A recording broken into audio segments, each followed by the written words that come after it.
नमस्ते everyone. On target में आप सभी लोगों का बहुत बहुत स्वागत है। ट्रिपल सी कोर्स की कुछ प्रैक्टिस भी हम लोग करते चले साथ साथ में। इसके लिए एक पेपर ऑलरेडी मैंने अपलोड कर रखा है। यहाँ पे एक दूसरा प्रैक्टिस पेपर मैं अपलोड कर रही हूँ, जहाँ पर आपको 10 क्वेश्चंस मिलेंगे और उन 10 क्वेश्चंस को आप ट्राई कीजिए खुद से पहले आंसर देने के लिए। आप कमेंट में हमें आंसर बता सकते हैं। दूसरी चीज कि आपके जो प्रैक्टिस पेपर है ये इनमें जो भी क्वेश्चंस हैं वो प्रीवियस जो भी आपके एग्जाम्स हो चुके हैं उन्हीं एग्जाम से लेकर के मैंने बनाए हैं। तो चलिए स्टार्ट करते हैं। सबसे पहला क्वेश्चन है, यहाँ पर मैंने हिंदी और इंग्लिश दोनों में लिख दिया है, तो आपको समझने में थोड़ा आसानी रहेगी। दोनों लैंग्वेज में आप समझ सकते हैं। और दूसरी चीज कि कुछ वर्ड्स ऐसे होते हैं टेक्निकल जिनको अगर मैं हिंदी में लिख भी दूंगी तो वो आपको समझ में नहीं आएंगे। इसलिए थोड़ा सा आपको कोऑपरेट करने की जरूरत है कि आपको इंग्लिश समझने की कोशिश करनी है। मैंने उसको आपके प्रोनाउंसिएशन में कोई प्रॉब्लम ना हो इसके लिए हिंदी में भी लिख दिया है साथ साथ। जैसे पहला क्वेश्चन है आपका, टेलनेट इज, टेलनेट है, टेलनेट क्या है? टर्मिनल नेटवर्क है, टेलीफोन नेटवर्क है, टेलीकम्युनिकेशन नेटवर्क है या फिर टेरेस्ट्रियल नेटवर्क है? आपके पास चार ऑप्शन है। आपको बताना है कि टेलनेट क्या है। तो टेलनेट जो है आपका वो है telecommunication network. Okay, option C है आपका सही आंसर। नेक्स्ट है आपका, बैंक पेज इंटरेस्ट ऑन, जो बैंक है वो ब्याज आपको किस पे देता है? आपके पास चार ऑप्शन है यहाँ पे, जमा पर, कर्ज पर, दोनों पर या इनमें से किसी पर भी नहीं देता है। तो आपका जो सही आंसर है कि आपको जब ब्याज मिलेगा बैंक की तरफ से तो जाहिर सी बात है जब आप उसको पैसे देंगे तो उन्हीं पैसों पर वो आपको ब्याज देगा, ना कि आप उन्हें उससे उधार ले रखा है यानी कि कर्जा ले रखा है उस पर वो आपको देगा। तो आपका क्या हो जाएगा आंसर यहाँ पर, डिपॉजिट यानी कि जमा पर। ठीक है, जमाओं पर आपको बैंक जो है वो इंटरेस्ट देता है।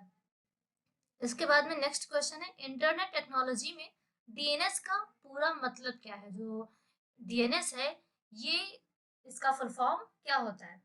तो डीएनएस का जो पूरा नाम है इसके लिए आपके पास यहाँ पर तीन ऑप्शन है। फर्स्ट है dynamic name system, domain name system and distributed name system, या फिर इनमें से कोई नहीं। तो यहाँ पर आपका जो ऑप्शन बी है वो हो जाएगा आपका सही आंसर, यानी डोमेन नेम सिस्टम। हिंदी में कहते हैं डायनेमिक नाम पद्धति, डोमेन नाम पद्धति, वितरित पद्धति। ओके, तो डोमेन नाम पद्धति जो है वो हो जाएगा आपका सही आंसर। क्वेश्चन नंबर 4 देखते हैं, which one is high level language, कौन सी एक उच्च स्तरीय भाषा है? आपके पास यहाँ पर चार ऑप्शन है, एडीए, असेंबली, मशीन या इनमें से कोई नहीं। तो हम लोग पढ़ चुके हैं लैंग्वेज का, हमारा चैप्टर अभी चल ही रहा है ट्रिपल सी में। तो वहां हम लोगों ने पढ़ा है कि असेंबली और मशीन लैंग्वेज जो है वो दोनों लो लेवल लैंग्वेज होती है। तो हमारी हाई लेवल लैंग्वेज कौन सी बची फिर? एडीए। ओके, इस तरह से ऑप्शन ए हो जाता है आपका सही आंसर। नेक्स्ट देखते हैं question number 5, what is a shortcut key to open start menu? Start menu को ओपन करने के लिए शॉर्टकट की कौन सी है? यहाँ पर आपके पास चार ऑप्शन है, प्रेस विंडो की, कंट्रोल प्लस एस्केप की, दोनों या फिर इनमें से कोई नहीं। तो जो स्टार्ट मेन्यू को ओपन करने की बात हो रही है, जब भी आप अपना सिस्टम ओपन करते हैं तो किसी भी एप्लीकेशन को रन कराने के लिए आपके सिस्टम पे लेफ्ट साइड में नीचे की तरफ एक आपको विंडो का आइकन मिलता है, उस पर जब आप क्लिक करते हैं तभी आपको सारे एप्लीकेशंस आपके दिखाई पड़ते हैं।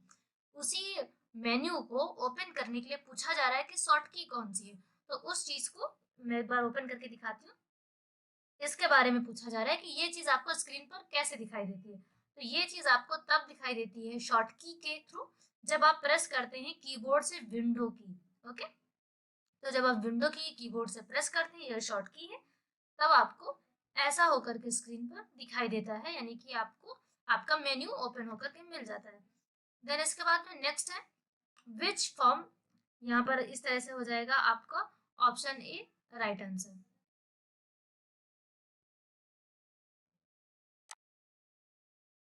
ओके, नेक्स्ट है which form use to represent data in machine language? Machine language में डेटा किस तरह प्रदर्शित किया जाता है? तो बात मशीन लैंग्वेज की हो रही है, मशीन लैंग्वेज के बारे में जितना हम लोगों ने पढ़ा है उसमें यही जाना है कि मशीन लैंग्वेज सिर्फ और सिर्फ एक ही लैंग्वेज समझती है, और वो कौन सी है हमारी? बाइनरी। बाइनरी का मतलब ये हो गया कि 0 और 1, जहां बाइनरी की बात आ जाए वहां 0 और 1 कहा जाता है। ओके, तो 0 और 1 यानी कि ऑप्शन डी हमारा हो जाएगा राइट आंसर। 0 और 1 के फॉर्म में ही हमारा सारा डेटा स्टोर करती है, सारा डेटा हमें रिप्रेजेंट करती है। हमें रिप्रेजेंट का मीन्स ये है कि जब भी हमें जरूरत है तो वो जब रिकॉल करती है या फिर किसी भी डेटा को लेकर के आती है तो वो सारा डेटा 0 1 के फॉर्म में ही होता है। हमें प्रेजेंट से जस्ट पहले वो एक हाई लेवल लैंग्वेज में चेंज होकर के हमें जो भी लैंग्वेज समझ में आती है यानी कि एक रीडेबल कोड में वो ट्रांसलेट कर देती है। नेक्स्ट है क्वेश्चन नंबर 7। क्वेश्चन नंबर 7 में which one is object oriented high level language. तो यहाँ पर आपके पास 4 ऑप्शन है, इसमें से आपको बताना है कि आपका जो object oriented high level language है वो कौन सा है। आपके पास 4 ऑप्शन है, C plus plus, SQL, visual basic. तो इसमें से हाई लेवल लैंग्वेज जो है आपकी वो है C plus plus. Okay, high level language means की object oriented high level language है वो है आपकी सी प्लस प्लस। नेक्स्ट है which one of the following is a valid email address. Email address के आपके पास 4 ऑप्शन है, चारों को आप ध्यान से देख लीजिए, इनमें से सही आपको बताना है। तो यहाँ पर आपका जो ऑप्शन बी है वो है आपका right email address. Okay, next देखते हैं question number 9। Method which uses a list well defined instructions to complete a task starting from a given initial state to end state is called. वह विधि जो किसी दिए गए प्रारंभिक अवस्था से अंत अवस्था तक कार्य को पूरा करने के लिए अच्छी तरह से परिभाषित निर्देशों की सूची का उपयोग करती है वह कहलाती है। ध्यान से सुनिएगा, क्वेश्चन समझाती हूँ।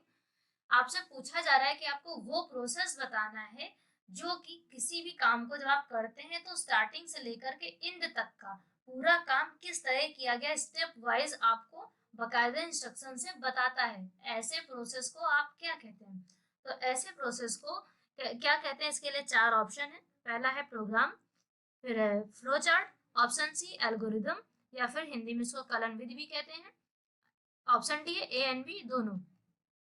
तो आपको इंस्ट्रक्शन से सिर्फ बताना है, ऐसी हम प्रोसेस को कहते हैं एल्गोरिदम। यानी कि कोई भी काम हम कर रहे हैं उसको हम एक तरह से कहते हैं कि लिखित कहीं पर ऑलरेडी कर चुके हों तो उसको हम एल्गोरिदम कहते हैं।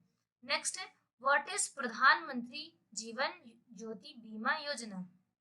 प्रधानमंत्री जीवन ज्योति बीमा योजना क्या है? 4 ऑप्शन है, एक्सीडेंट इंश्योरेंस कवर, दुर्घटना बीमा cover, cover life insurance up to 2 lakh यानी कि 2 लाख रुपए तक का जीवन बीमा कवर, दोनों या फिर इनमें से कोई नहीं। तो प्रधानमंत्री जीवन ज्योति बीमा योजना जो है उसके लिए आपका सही आंसर है ऑप्शन ए यानी कि एक्सीडेंट इंश्योरेंस कवर। ओके, इस तरह से 10 क्वेश्चंस आप लोगों ने यहाँ पर रीड किए हैं। आपको जो ध्यान देना है वो ये चीज कि क्वेश्चन कौन कौन सी कैटेगरी के आते हैं यानी किस टाइप के क्वेश्चंस आते हैं। यहाँ पर हर टाइप के क्वेश्चन आपको देखने को मिले हैं।